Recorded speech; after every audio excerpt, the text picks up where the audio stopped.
So welcome to PW only I. स्वागत है आप सभी लोगों का हमारी संभव सीरीज में। संभव सीरीज में हम कवर कर रहे हैं स्पेक्ट्रम, और स्पेक्ट्रम में chapter number 4 is going on. Chapter number 4 पर जो हमारी बातचीत हो रही थी उसमें in the last session we discussed about the later Mughals, and in this session we will be discussing about the regional states and the parts of the condition where we will be discussing about the socio-economic condition, development of art and architecture in 18th century and early 19th century. तो इस part को cover करने के बाद हमारा जो chapter number 4 है वो फिनिश हो जाएगा। In the next session we will discuss chapter number 5 and will try to understand British conquest to India. And when we will understand British conquest to India we will explore how Britishers acquired power, captured their influence here in India. चैप्टर number 5 थोड़ा सा बड़ा है, इसीलिए आज हम उसे शुरू नहीं करेंगे इस सेशन में, एटलीस्ट नॉट। इस सेशन में हम चैप्टर नंबर 4 कवर करके इसे फिनिश कर देंगे, और उसके बाद जो हमारा अगला सेशन होगा वहां पर हम चैप्टर नंबर 5 करेंगे। चैप्टर नंबर 5 में उनका जो एक्सपेंशन है इन द नेबरिंग स्टेट्स उसे भी हमें कवर करना है, ठीक है, हम उस पर भी बातचीत करेंगे। तो वो चैप्टर नंबर 5 में होगा। हम वीक में 2 से ज़्यादा क्लासेस करेंगे ताकि हम अपनी इस पार्ट को जल्द से जल्द बढ़िया तरीके से कवर कर पाएँ। तो अभी तो हम चैप्टर नंबर 4 को इस सेशन में फिनिश कर लेते हैं, जहां पर कहानी रीजनल स्टेट्स के साथ शुरू होगी। लिटिल मुगल्स का पार्ट हम यहां पर कवर कर चुके हैं, और अब जो हमारी कहानी होगी that will be about regional states. चलिए, रीजनल स्टेट्स के पार्ट को जब हम यहाँ पे कवर करते हैं तो आप इसे कुछ ऐसे लीजिए कि जब आप कोई एक ऐसी मूवी देख रहे हो जो आपकी खुद की लैंग्वेज से एसोसिएटेड ना हो और आप उसके कैरेक्टर्स को लेकर बहुत ज़्यादा एक्वेंटेड ना हो। ऐसे केस में ज़रूरी होता है कि आपके जो कैरेक्टर्स हैं उन्हें इंट्रोड्यूस किया गया जाए। जैसे आप साउथ इंडियन मूवीज़ देखें, तमिल, तेलुगु या कोई भी और मूवी, आपने एक ट्रेंड देखा होगा उन मूवीज़ का। उन्हें पता होता है कि उनकी एक बहुत लार्जर ऑडियंस डब्ड मूवी देखती है इन नॉर्थ इंडिया, और नॉर्थ इंडिया में ये जो audience south Indian dubbed movies देखती है उन्हें साउथ इंडियन कैरेक्टर्स के बारे में बहुत अवेयरनेस नहीं होती। तो कई बार तो ऐसा होता है कि आप मूवी देख रहे होते हैं लेकिन आप कैरेक्टर्स को मिक्स कर रहे होते हैं, आपको समझ नहीं आता कि किसका रोल क्या है, और इस वजह से आप कैरेक्टर्स आइडेंटिफाई नहीं कर पाते, उनका नेचर आइडेंटिफाई नहीं कर पाते। तो आप मूवीज़ इंजॉय नहीं करते, वो मूवीज़ आपको एंटरटेन नहीं करती, बल्कि आप उन मूवीज़ के साथ स्ट्रगल करने लग जाते हैं। आप मूवीज़ छोड़ देते हैं और घटिया रिव्यू देते हैं। इससे बचने के लिए वो अक्सर एक ट्रेंड अपनाते हैं। वो सबसे पहले नरेशन देते हुए अपने मूवी में कैरेक्टर्स को इंट्रोड्यूस कर देते हैं। शुरुआत कुछ ऐसे होगी कि एक इंसान आएगा और बोलेगा, ये हैं मेरी माँ, जो सुबह उठते उठते ही सबसे पहले चिल्लाना शुरू कर देती हैं। ये मेरे पिताजी हैं, जो सुबह उठकर सबसे पहले न्यूज़पेपर पढ़ते हैं और न्यूज़पेपर के साथ इन्हें चाय ज़रूर चाहिए। ये मेरी बहन है, जो स्कूल जाते वक्त बहुत ज़्यादा नखरे करती है। ये है मेरा दोस्त, जिसे सिर्फ फालतू की बातें करनी होती हैं, और फिर लास्ट में वो कैरेक्टर दिखाया जाएगा, और ये हूँ मैं, जो कि इस कहानी का हीरो हूँ। इस तरीके से वो अपने कैरेक्टर्स इंट्रोड्यूस कर देते हैं। उसके बाद मूवी देखना आपके लिए बहुत आसान हो जाता है। बिल्कुल वैसे ही अगर हम मॉडर्न इंडियन हिस्ट्री को पढ़ने जा रहे हैं तो यहाँ पर कुछ कैरेक्टर्स आपको बार बार मिलेंगे, और वो कैरेक्टर्स जो आपको बार बार मिलने वाले हैं उन्हें इंट्रोड्यूस करना बहुत ज़रूरी है। अगर उन कैरेक्टर्स को इंट्रोड्यूस ना किया जाए तो फिर आप आगे के मॉडर्न हिस्ट्री में स्ट्रगल करने लग जाते हैं। If we consider it as a movie, तो फिर आपको आपके कैरेक्टर्स के बारे में पता होना चाहिए। लेकिन अगर ये एक मूवी है तो ये एक ऐसी मूवी नहीं है जो it is not an Indian movie. आपने इंडियन और साउथ इंडियन मूवी में देखा होगा कि एक हीरो होता है और एक विलन। विलन के पास एक मेन रोल होता है कि वो हीरो की या तो मदर या सिस्टर या फिर उनकी पसंदीदा औरत को किडनैप कर ले और उसके बाद उनको परेशान करे। फिर हीरो जाएगा विलन को मारने के लिए, दोनों के बीच में फाइट होगी। हीरो को वो चाहे विलन कितनी गोली मार ले उसको नहीं लगेगा, हीरो जितनी भी गोली मारेगा सारी लगेंगी, ठीक है। और अगर गलती से हीरो को गोली लग भी गई तो वो नहीं मरेगा, ठीक है। But it is not a movie like it. अगर मॉडर्न इंडियन हिस्ट्री एक मूवी है तो ये एक ऐसी मूवी नहीं है, ये एक इंडियन मूवी नहीं है जहां एक हीरो एक विलन है। ये साउथ इंडियन मूवी नहीं है, ये एक हॉलीवुड की मूवी है। और हॉलीवुड की मूवीज में भी ये कोई ऑर्डिनरी हॉलीवुड की मूवी नहीं है, रादर ये है एक मूवी जिसे आप कहें एवेंजर्स।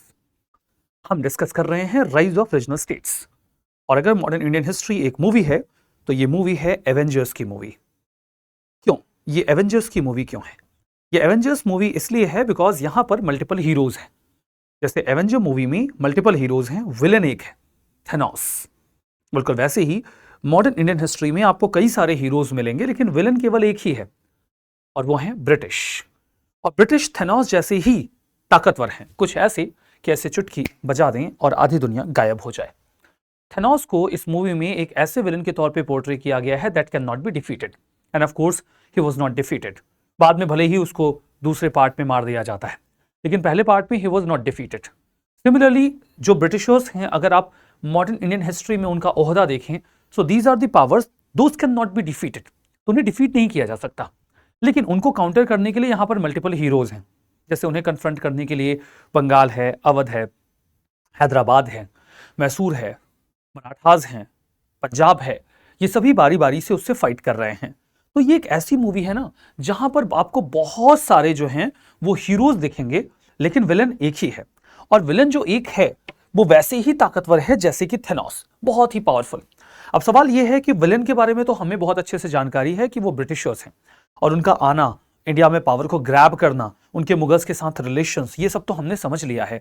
लेकिन अभी भी हमें हमारे हीरोज के बारे में नहीं पता है, तो उन हीरोज के बारे में जानने के लिए हमें इस चैप्टर को पढ़ना होता है, and that is rise of regional states. जब मुगल एम्पायर डिक्लाइन करना शुरू करता है तो उसकी वीकनेसेस का फायदा उठाकर इंडिया में कई सारे स्टेट्स इमर्ज होते हैं। उन स्टेट्स की इमर्जेंस के बारे में हमने देखा था कि मोहम्मद शाह रंगीला के टाइम पर 1717 में बंगाल अलग हो चुका था, 1722 में अवध बुरहान उल मुल्क के अंडर में, और जो निजाम उल मुल्क है वो 1724 में अलग कर लेते हैं हैदराबाद को। During the course of time आप देखो तो 1732 में जो कर्नाटक है वो भी अलग हो जाता है, वैसे उसकी इंडिपेंडेंस यूल फाइंड 1710 ऑनवर्ड्स, और धीमे धीमे करके ये स्टेट्स अलग हो रहे हैं। मराठास अपनी अलग पावर रखते हैं, राजपूत अब इनके डोमिनेंस में नहीं है। तो ये जो डिवीजन हुआ, जो ये अलग अलग स्टेट्स इमर्ज हुए, इसे फ्रेगमेंटेड पॉलिटी कहा गया। यूपीएससी ने मेंस में क्वेश्चन पूछा है, clarify how mid 18th century India was beset with the specter of fragmented polity. मतलब मिड 18th सेंचुरी इंडिया में जो फ्रेगमेंटेड पॉलिटी हुई, मतलब जो इतने सारे छोटे छोटे स्टेट्स फ्रेगमेंट हुए, इनका क्या नेगेटिव इंपैक्ट इंडिया के ऊपर पड़ा, ये हमसे पूछा गया। That was asked to us, ये पार्ट हमसे पूछा गया। तो इवेल्युएटिंग दिस पार्ट, हम एक एक करके इन रीजनल स्टेट्स के बारे में पढ़ेंगे। लेकिन जब हम इन रीजनल स्टेट्स के बारे में पढ़ते हैं तो हमारे सामने एक सवाल आता है कि ये इतने सारे रीजनल स्टेट्स हैं,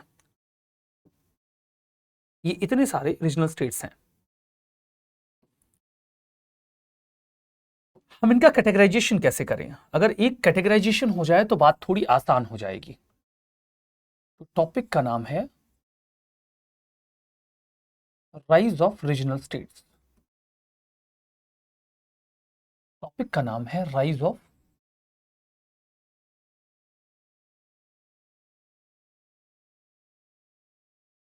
रीजनल स्टेट्स। टॉपिक का नाम है rise of regional states. Rise of regional states का यहां पर क्या मतलब निकलता है, हम देखते हैं कि ये स्टेट्स किन कैटेगरीज में जाते हैं, और मैं इन सभी स्टेट्स को 3 कैटेगरीज में डिवाइड करता हूं। ठीक है, जो पहली कैटेगरी है हम इसे कहेंगे सक्सेसर स्टेट्स।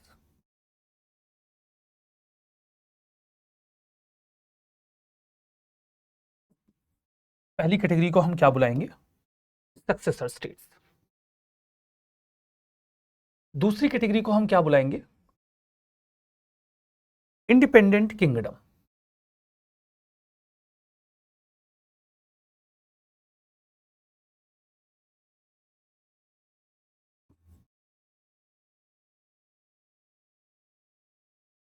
Independent kingdoms. और तीसरी कैटेगरी किसकी है? The new states.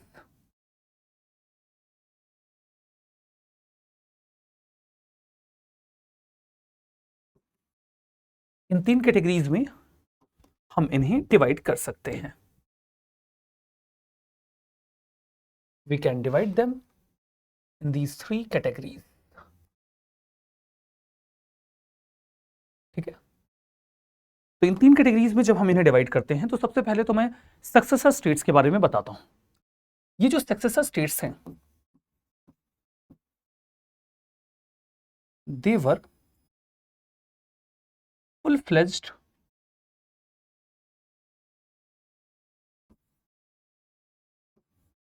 Mughal province. ये फुल फ्लेज्ड मुगल प्रोविंस हुआ करते थे। मुगल्स इन्हें डायरेक्टली कंट्रोल करते थे by their appointed governors.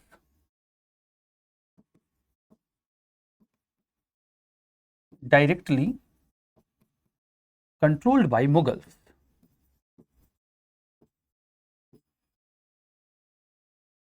By provincial governors, by provincial governors. तो प्रोविंशियल गवर्नर्स के थ्रू मुगल इन्हें डायरेक्टली गवर्न करते थे। ये प्रोविंशियल गवर्नर्स रेगुलर ट्रिब्यूट और आर्मी सपोर्ट दिया करते थे।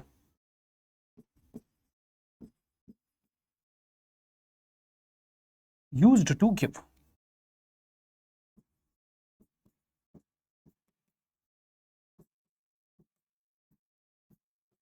Tribute plus army to Mughal बादशाह।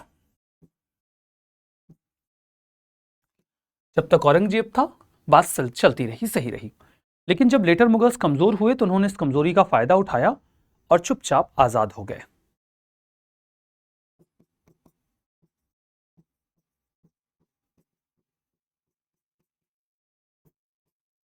Benefited from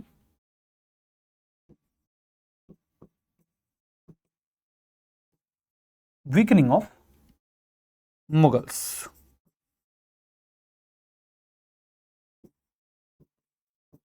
did not rebel, did not declare independence,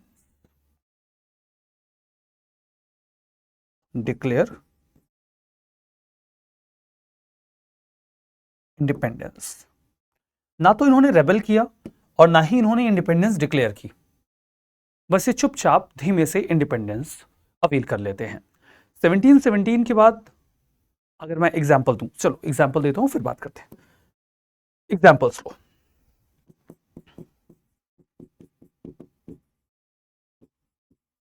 Bengal,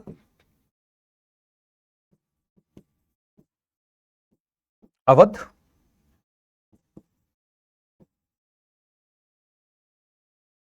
Hyderabad और कर्नाटक। आप देखो तो 1717 ऑनवर्ड्स मुर्शीद कुली खान ने इंडिपेंडेंट तरीके से काम करना शुरू कर दिया है। 1722 में बुरहान उल मुल्क अवध में खुद को इंडिपेंडेंट बना लेता है। 1724 में निजाम उल मुल्क हैदराबाद में इंडिपेंडेंट हो जाता है। और रफली देखो तो 1732 में जो सादतुल्ला खान हैं वो वहां पर, मतलब आप देखो सादतुल्ला खान कर्नाटक में भी लाइक इंडिपेंडेंट रूलर ही रूल कर रहे हैं। लेकिन क्या इनमें से कभी किसी ने इंडिपेंडेंस का बिगुल बजाया? नहीं, क्योंकि ये पहले से स्टेट्स की तरह एक्नॉलेज्ड थे और इनका एग्जिस्टेंस पहले से था। तो ये मुगलों के सक्सेसर बने। मुगलों की जगह पर जो गद्दी वापस से मिली वो इन्हें मिली, तो इन्हें हमने सक्सेसर स्टेट कहा। सक्सेसर स्टेट वो स्टेट रहे जिन्होंने, जो कभी फुल फ्लेज्ड मुगल प्रोविंस हुआ करते थे, गवर्नर्स के थ्रू गवर्न किए जाते थे, इन्होंने कभी भी अपनी इंडिपेंडेंस डिक्लेयर नहीं की है, इन्होंने कभी भी रेबल नहीं किया है। ये बस मौके पर चौका लगाते हैं और धीमे धीमे धीमे खुद को इंडिपेंडेंस, मतलब जो इंडिपेंडेंट रूलर होते हैं ना उनकी तरह एक्ट करना शुरू कर देते हैं। ये तो चलो किस्सा हुआ सक्सेसर स्टेट्स का। जब आप दूसरी कैटेगरी में जाते हो तो दूसरी कैटेगरी किसकी है? इंडिपेंडेंट किंगडम्स की है। जो दूसरी कैटेगरी है इंडिपेंडेंट किंगडम की, how does it work? They were not full fledged Mughal province,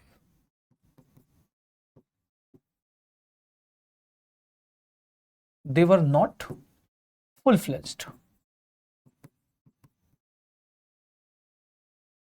they were not full-fledged,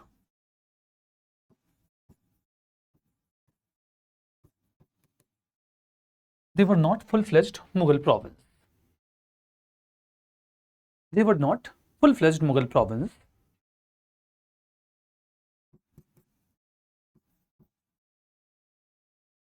they were already autonomous, they already had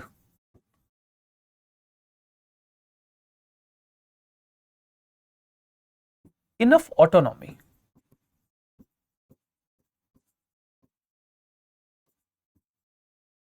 under Mughal.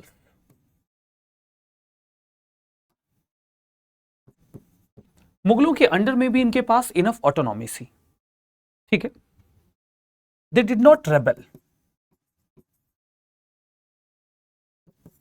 they did not rebel but confronted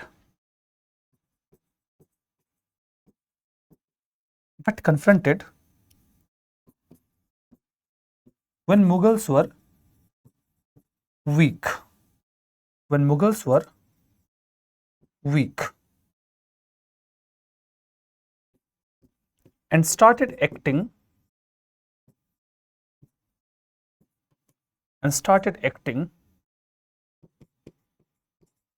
like independent. Started acting like independent. जैसे जो successor states थे वो तो full fledged Mughal province थे, लेकिन independent kingdoms में कुछ ऐसे स्टेट्स आते थे जो कभी भी फुल फ्लेज्ड मुगल प्रोविंस नहीं थे। इनको पहले से ही मुगलों ने काफी ऑटोनॉमी दे रखी थी। ऑल्दो अगर आप ध्यान दो तो इन्होंने कभी भी रेबल नहीं किया है, लेकिन हाँ ये पहले से ऑटोनॉमस थे। ये अपनी ऑटोनॉमी धीमे धीमे धीमे इनहेंस करते हैं और ऐसे एक्ट करने लगते हैं जैसे कि ये इंडिपेंडेंट हैं। They started acting like they are already independent. तो ये किस्सा तो इनका रहा कि they started acting like they are independent. अब इस कैटेगरी में कौन कौन से स्टेट्स आते हैं, अगर आपके मन में ये सवाल हो तो चलो इसके लिए मैं थोड़ा सा डाइवर्ट करता हूं आपको। आप लोग एमआरसीज के बारे में जानते हो, यानी कि modern romantic couples. Modern romantic couples में अगर आप देखो तो एक लड़का होगा और एक लड़की। लड़का लड़की को पूरी तरीके से कंट्रोल करने के एफर्ट्स करेगा and same goes with the girl. वो भी चाहेगी कि जो उसका बॉयफ्रेंड है वो उसके पूरे कंट्रोल में रहे। दोनों एक दूसरे के ऊपर फुल कंट्रोल स्टैब्लिश करने की कोशिश करते हैं इन रोमांटिक रिलेशनशिप। ऑल्दो लड़की ज्यादा सक्सेसफुल रहती है इसमें, but there are some cases when you can not establish control over your partner. So what are those cases when you cannot establish control over your partner? दो cases होते हैं ऐसे जिसमें आप चाहकर भी अपने पार्टनर के ऊपर कंट्रोल स्टैब्लिश नहीं कर सकते। केस नंबर 1, आपका पार्टनर ऐंठबाज हो। ऐंठबाज का मतलब यह है कि आपकी बातें सुनता ना हो और हमेशा इस मोड में रहता हो कि जाओ कर लो ब्रेकअप। अगर वो इस मोड में है तो आपके लिए उसे कंट्रोल करना मुश्किल है। जैसे लड़का हमेशा ये कोशिश करता है कि वो लड़की की लाइफ को डिसाइड करे कि वो क्या कपड़े पहनेगी, कहाँ जाएगी, किससे मिलेगी, कौन सी पार्टीज अटेंड करेगी, कौन सी नहीं अटेंड करेगी, कौन लोग उसके दोस्त होंगे, कौन लोग नहीं होंगे। तो वो ये सारी चीजें स्टैब्लिश करने की कोशिश करता है और कई दफा तो वो कर भी ले जाता है। लेकिन अगर लड़की ऐंठबाज है तो नहीं कर सकते। तुम वो बोलेगी भाई तुम मुझे ज्ञान मत दो, ठीक है, हम देख लेंगे हमें क्या पहनना है, कहाँ जाना है, किससे मिलना है, किसे दोस्त रखना है, किसे नहीं। तुम्हें अगर बहुत ज्यादा आपत्ति है तो मैं 3 पवित्र शब्द बोल दूंगी, ब्रेकअप ब्रेकअप ब्रेकअप, और अगले दिन तुम्हारा किस्सा हो जाएगा खत्म। लड़का समझ जाता है कि भाई देखो अभी तो हिसाब अपने कंट्रोल में है नहीं और ब्रेकअप भी उसे करना नहीं है। तो वो क्या करेगा? वो करेगा देखो भाई मैं तो बड़ा खुले दिमाग का आदमी हूं, तुम्हें जैसे रहना है रहो, मेरी ओर से कोई पाबंदी नहीं है। ये पाबंदी उसे इसलिए नहीं झेलनी पड़ती क्योंकि वो ऐंठबाज है, वो मानेगी नहीं, ठीक है, और उसको पता है कि ये मानेगी नहीं तो फिर क्या मतलब है जबरदस्ती का विवाद बढ़ाने का। ये है पहली सिचुएशन जिसमें आप अपने सामने वाले पार्टनर को कंट्रोल नहीं कर सकते। सिचुएशन नंबर 2, अगर आप लॉन्ग डिस्टेंस रिलेशनशिप में हो, आप दिल्ली में हैं, आपका पार्टनर मुंबई में है, कोलकाता में है, पुणे में है, चेन्नई में है, लखनऊ में है, इंदौर में है, जयपुर में है। अब ऐसे केस में अगर कोई इतनी दूर है ना तो वो आपके आउट ऑफ कंट्रोल ऑलरेडी है। आपको नहीं पता है वो कहाँ जाता है, किससे मिलता है, क्या पहनता है, कैसी पार्टीज करता है, यू डोंट नो। ना तो आपको पता है और ना ही आपके पास कोई मीन्स है कि आप उसे उस फॉर्म में कंट्रोल कर सकें। अगर आपको लगता है कि आप पासवर्ड मांगने वाले हैं तो ये आपकी भूल है। जिस दिन आप पासवर्ड मांगेंगे उसी दिन ब्रेकअप ब्रेकअप ब्रेकअप हो जाएगा। तो ये तो आप कोशिश करिएगा मत। मतलब अगर आप लॉन्ग डिस्टेंस रिलेशनशिप में हैं तो आपके सामने वाले पार्टनर के ऊपर आपका कोई कंट्रोल नहीं है। ऐसी कंडीशन में आप सिर्फ यही कह सकते हैं, मुझे तुम्हारे ऊपर पूरा भरोसा है। इसके अलावा आपके पास कोई चॉइस भी नहीं है। भरोसा हो चाहे ना हो, क्योंकि बात आपके कंट्रोल में नहीं है। तो आप ये कहते हैं जब आप लॉन्ग डिस्टेंस रिलेशनशिप में होते हैं। तो मैंने आपको 2 सिचुएशंस बताई जहां पर आप अपने रोमांटिक रिलेशनशिप में अपने पार्टनर के ऊपर कंट्रोल स्टैब्लिश नहीं कर सकते इवन दो यू वांट। लगभग यही किस्सा है इंडिपेंडेंट किंगडम का। दो कैटेगरी ऑफ स्टेट्स ऐसे थे जिनके ऊपर मुगल्स अपना कंट्रोल स्टैब्लिश नहीं कर पाए, और यही कारण है कि उन्होंने उन्हें ऑटोनॉमी दी पहले से ही, सिर्फ इस लिहाज से कि भाई ठीक है तुम्हारे एम्पायर के साथ जुड़े रहो, बाकी ठीक है कोई बात नहीं है, तुम ऑटोनॉमी एक्सरसाइज कर सकते हो। पहली कैटेगरी वो जो ऐंठवास थे, राजपूत, मुगलों के सिर पे बैठे रहते थे लेकिन मुगलों के कंट्रोल में नहीं थे। तो जब आप एग्जाम्पल लेते हो ना, तो सबसे पहले आते हैं राजपूत। राजपूत कभी भी मुगलों के कंट्रोल में नहीं थे, और तो देखो तो वो एकदम उनके सिर पे रहते थे। अगर आप उन्हें अननेसेसरली कंट्रोल करने की एफर्ट्स करेंगे तो फिर वो लड़ेंगे, और ये वो एक काम है जो उनका फेवरेट है। ठीक है, you can fight against them till the eternity and they will fight. ये एक काम है जिसमें कोई लिहाज नहीं है, आपको जितना लड़ना है राजपूतों से लड़ लीजिए, दे विल फाइट। मुगलों को ये बात समझ आ गई थी कि भाई ये जो रेस है इससे लड़ना नहीं है, इसको रेस्पेक्ट दो, इज्जत दो, ऑटोनॉमी दो। ये एक ऐसी रेस है, ये एक ऐसी कम्युनिटी है जो प्राइड के लिए जीती है, और ये एक्सट्रीमली लॉयल होते हैं। अगर इन्होंने आपको वर्ड्स दे दिए तो दे दिए, इन्होंने बोल दिया कि हम आपके साथ हैं तो फिर आपके साथ हैं, लड़ मर जाएंगे कोई बात नहीं है। तो मुगल्स ने इनको ऑटोनॉमी दी, रेस्पेक्ट दिया, स्टेटस दिया, और इनकी लॉयल्टी अर्न कर ली, और उसके बाद इन्होंने मुगल एम्पायर को स्टेबलाइज कर दिया। इतनी सी समझ औरंगजेब में नहीं थी, वो सब डुबा के चला गया। तो राजपूत इंडिपेंडेंट किंगडम की कैटेगरी में लाइक किए। दूसरा, दो जो उनके साथ लॉन्ग डिस्टेंस रिलेशनशिप में थे, जैसे कि मैसूर एंड केरला। मैसूर और केरला दिल्ली से इतने दूर हैं, आगरा से इतने दूर हैं कि आप इन लोकेशंस को डायरेक्टली कंट्रोल कर ही नहीं सकते। ऐसा तो है नहीं कि हाँ मैसूर ने टैक्स पे नहीं किया तो जो जहांगीर है वो फ्लाइट पकड़ के पहुंच गया, नहीं, ऐसी कोई व्यवस्था नहीं है। अगर आपको मैसूर और केरला को कंपेल करना है मिलिटरली, तो आपको एक सदर्न मिलिट्री एक्सपीडिशन लॉन्च करना पड़ेगा, और वो जो सदर्न मिलिट्री एक्सपीडिशन आप लॉन्च करेंगे उसको जाकर वापस आने में 2 साल लगेंगे, और पता चला 2 साल में जब आप सबक सिखाकर मैसूर या केरला को रिटर्न आएंगे तो यहां कोई और राजा बैठा होगा, या आप इधर लौट कर आएंगे, उधर वो फिर से उखड़ जाएंगे, अब तुम फिर जाओ, तो फिर तुम up down up down up down करते रहो। ये प्रैक्टिकली पॉसिबल नहीं था, इसीलिए मैसूर और केरला को नॉमिनली हमेशा मुगलों ने अपने अंडर में रखा और उन्हें इनफ ऑटोनॉमी दी गई। और जब इन्होंने धीमे धीमे खुद को इंडिपेंडेंट किया तो हम इन्हें इंडिपेंडेंट किंगडम की कैटेगरी में रखते हैं, because they were never full fledged Mughal province, rather they already had enough autonomy। ठीक है, तो ये तो दूसरी कैटेगरी रही इंडिपेंडेंट किंगडम्स की। और फिर तीसरी कैटेगरी आती है जिसमें हम द न्यू स्टेट्स को लाइक करते हैं।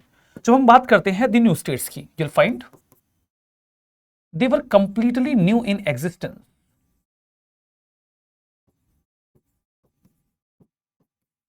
They were completely new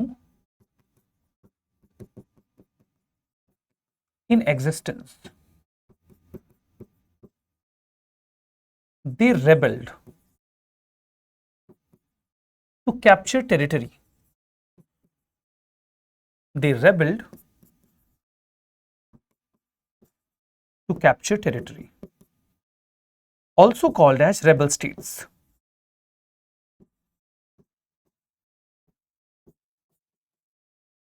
Also called as rebel states। They openly declared independence। They openly declared independence। और इसमें अगर आप एग्जाम्पल्स प्लॉट करना चाहें तो क्या करेंगे? सबसे पहले मराठा, फिर जाट, फिर सिख, फिर रोहिल्लास। मैं कहता हूं मराठा पॉपुलेशन तो हमेशा से थी, लेकिन क्या मराठा स्टेट था? नहीं, मराठा स्टेट मराठा पॉपुलेशन में से बना, it was completely new in existence. Jat क्या कभी थे? नहीं, ये तो एक तरीके का पीजेंट रेबेलियन था ना, जो मथुरा और आसपास के एरिया में इमर्ज हुआ और बाद में एक जाट स्टेट बन गया। सिख पॉपुलेशन तो हमेशा से थी, जब से गुरु नानक देव जी ने ये फेथ स्टैब्लिश किया उसके बाद से सिख पॉपुलेशन थी। लेकिन क्या सिख स्टेट था? नहीं, सिख स्टेट को स्टैब्लिश कौन कर रहा है? महाराजा रंजीत सिंह। सिमिलरली रोहिल्लास अफगानों का स्टेट है। नादिर शाह के इन्वेजन में जब वो होने के बाद रिटर्न लौट रहा था तो पावर वैक्यूम का फायदा उठा के इन्होंने पावर ग्रैब कर ली। ये अफगान थे। अफगान तो भारत में हमेशा से थे, जब से इस्लामिक पावर इंडिया में आई वैसे धीमे धीमे अफगान यहाँ आ गए, लेकिन क्या अफगानों का यहाँ पर अपना कोई स्टेट था क्या? नहीं था। बाद में अफगानों ने रोहिल्ला स्टेट बना लिया, जिसको रोहिलखंड कहा गया। तो ये वो स्टेट्स हैं जो रेबल करके बने हैं, इन्हें रेबल स्टेट कहा जाता है। ये पहले नहीं थे, इन्होंने अपनी पावर ग्रैब की है during the course of time, ठीक है। So they grabbed power during the course of time. तो मराठा, जाट, सिख और रोहिल्लाज ये क्या किस कैटेगरी में जाएंगे? ये जाएंगे द न्यू स्टेट्स की। अब देखो, इनके लिए इंडिपेंडेंस, बाकी दोनों इंडिपेंडेंस डिक्लेयर नहीं की, क्यों? क्योंकि वो ऑलरेडी स्टेट थे, उनका टेरिटरी, उनका एरिया डिफाइंड था। इनकी टेरिटरी, इनका एरिया डिफाइंड नहीं था, और इसके लिए बहुत जरूरी था कि ये अपनी इंडिपेंडेंस डिक्लेयर करें, तो उन्होंने किया। जरूरी है, क्योंकि बाकी दोनों कैटेगरी में तो लोग जानते हैं कि ये स्टेट हैं, बट इनके बारे में कोई जानता नहीं है कि ये स्टेट है, तो इनके लिए डिक्लेयर करना जरूरी था। यू हैव सीन कि जब भी कोई नया नया अमीर बनता है, खूब दिखावा करता है, बढ़िया सी महंगी सी गाड़ी खरीदेगा, अच्छा सा घर बनवाएगा, खूब सारे सेरेमनीज करेगा, फंक्शंस करेगा, लोगों को इनवाइट करेगा और अपने पैसे का दिखावा करेगा। कई सारे लोग इसे बुरा भी मानते हैं कि देखो नया नवेला पैसा आ गया है तो दिखावा करने चला है। ठीक है, आप उसकी मजबूरी समझो, उसे करना पड़ेगा। क्यों? आसपास उससे ज्यादा अमीर लोग हैं और वो दिखावा नहीं करते। क्यों? क्योंकि आप जानते हैं कि वो अमीर हैं, वो खानदानी अमीर हैं, उनके पास बहुत पैसा है, वो दबा के बैठे हैं और वो वेल स्टैब्लिश्ड अमीर हैं। उन्हें दिखावा करने की कोई जरूरत नहीं है। ऐसा नहीं है कि वो महंगी गाड़ी लेकर आएंगे, सेरेमनीज करेंगे, खिलाएंगे पिलाएंगे तभी वो अमीर है। नहीं भाई, वो अमीर हैं, सब जानते हैं कि वो अमीर हैं। जैसे आपने वो सुना होगा ना, जो खानदानी अमीर हैं वो मिजाज रखते हैं नर्म अपना, तुम्हारा लहजा बता रहा है तुम्हारी दौलत नई नई है। तो आपने लाइनें सुनी होंगी। तो वो जो नया नया अमीर बना है ना, उसको दिखावा करना होगा, ये उसकी मजबूरी है, क्योंकि अभी उसे ये स्टैब्लिश करना है कि वो अमीर है। तो वो अमीर है, उसे खुलकर ये बात कहनी होगी, उसे खुलकर इस बात को डिक्लेयर करना होगा, उसके लिए दिखावा करना होगा। पुराने अमीरों को ये दिखावा करने की जरूरत नहीं है। Same goes with successor states and independent kingdom. ये पुराने अमीर हैं, मतलब ये वेल स्टैब्लिश पुराने स्टेट्स हैं, ये स्टेट हैं, ये सबको पता है। लेकिन मराठा, जाट, सिख और रोहिल्लास ये नए स्टेट्स हैं, ये स्टेट हैं, ये किसी को नहीं पता है। उन्हें इंडिपेंडेंस डिक्लेयर करनी होगी, उन्हें इसका दावा ठोकना होगा, इसलिए ये इंडिपेंडेंस डिक्लेयर करते हैं खुलकर। Now you know the difference between the successor state, independent kingdom and the new states. सबसे पहले तो मैं मैप में दिखाता हूं किसकी लोकेशन क्या है और कहां पर कौन प्रोमिनेंट रूलर्स रहे हैं। उसके बाद मैं इनकी कहानी को थोड़ा सा एक्सप्लेन करता हूं एक एक करके। इन्हें एक एक करके एक्सप्लेन करने के बाद मैं थोड़ा सा डिटेल में चला जाऊंगा मराठास के, और फिर मैं उस समय की 18th सेंचुरी की सोशियो इकोनॉमिक कंडीशंस को और development of art and architecture को बता दूंगा और ये चैप्टर फिनिश होगा। ठीक है, तो चलिए सबसे पहले तो एक एक करके इन स्टेट्स के बारे में बात करेंगे, बट इन स्टेट्स के बारे में बातचीत करने से पहले हम एक मैप एक्सप्लोर करते हैं। और इस मैप में आप देखिए कि किसकी लोकेशन कहां है। सबसे पहले आपको देखना चाहिए बंगाल को, और जब आप बंगाल को देखते हैं तो आप ये पाते हैं कि बंगाल जो है उसमें मुर्शीद कुली खान 1700 में दीवान के पद पर जाते हैं। 1700 में मुर्शीद कुली खान को दीवान का जो पद है वो औरंगजेब देते हैं, औरंगजेब उन्हें दीवान का पद देते हैं। और उसके बाद नाजिम वहां का गवर्नर होता था, वो कोई और होता था। 1717 में जब फर्रुखसियर था तो Farrukhsiyar was not a powerful ruler, तो उस चीज का फायदा उठा के मुर्शीद कुली खान ने दीवान और नाजिम दोनों डेजिग्नेशन अपने पास ही ले लिए। तो ऐसा माना जाता है कि टेक्निकली फ्रॉम 1717 ऑनवर्ड्स, 1717 के बाद से वी कैन सी कि जो बंगाल है वो समहाउ इंडिपेंडेंट है। 1717 ऑनवर्ड्स, 1727 में जब उनकी डेथ होती है तो वो चाहते थे कि उनकी बेटी का बेटा यानी कि सरफराज गद्दी पर बैठे। ऑल्दो उनके जो अमीर थे उन्होंने सरफराज को पसंद नहीं किया, उन्होंने कहा सरफराज धोखा देगा, तो उन्होंने सरफराज को गद्दी पर नहीं बिठाया। रादर उन्होंने पसंद किया सरफराज के पिता को, इनके फादर को गद्दी पर बिठाने को लेकर, जो कि टेक्निकली मुर्शीद कुली खान के सन इन लॉ थे। तो गद्दी मुर्शीद कुली खान चाहते थे कि सरफराज को मिले, उनके बाद वो चाहते थे कि गद्दी सरफराज को मिले, बट ऐसा हुआ नहीं। गद्दी मिली उनके सन इन लॉ को, यानी कि सुजाउद्दीन को। सुजाउद्दीन को जब गद्दी मिली तो सुजाउद्दीन ने 1727 से 39 के बीच में रूल किया, और उसने भी अपने टाइम में बंगाल को एक प्रॉस्परस स्टेट बनाया।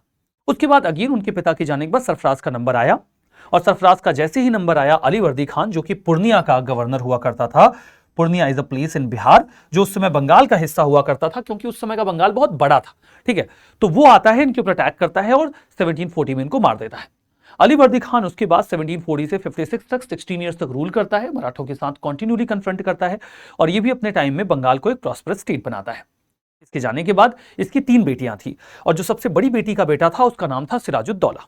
वो सिराजुद्दौला को अपना सक्सेसर डिक्लेयर कर देते हैं और यही सिराजुद्दौला बैटल ऑफ प्लासी में हार जाता है अंग्रेजों से। और उसके बाद अंग्रेज उसके जो वजीर, जो उनके मिलिट्री कमांडर थे, उनको गद्दी बिठा देते हैं। तो ये कहानी तो रही बंगाल की। बंगाल के बगल में देखो यहां पर अवध है। अवध में हमने देखा था कि 1722 में बुरहान उल मुल्क अलग होता है और जाकर एक इंडिपेंडेंट अवध बनाता है। और बाद में जब वो नादिर शाह के इन्वेजन के बाद डिफीट हो जाता है तो नादिर शाह के इंसल्ट के रिजल्टेंट सुसाइड कमिट कर लेता है। उसके बाद नादिर शाह ही उसके बेटे सफदर जंग को गद्दी दे देता है। सफदर जंग को रूल करने के बाद सुजाउद्दौला रूल करता है। ध्यान देना, सुजाउद्दौला और सुजाउद्दीन दोनों अलग अलग हैं। दोनों के दोनों ही यहां पर देखो, जो सुजाउद्दीन है वो बंगाल में है और जो सुजाउद्दौला है वो अवध में है।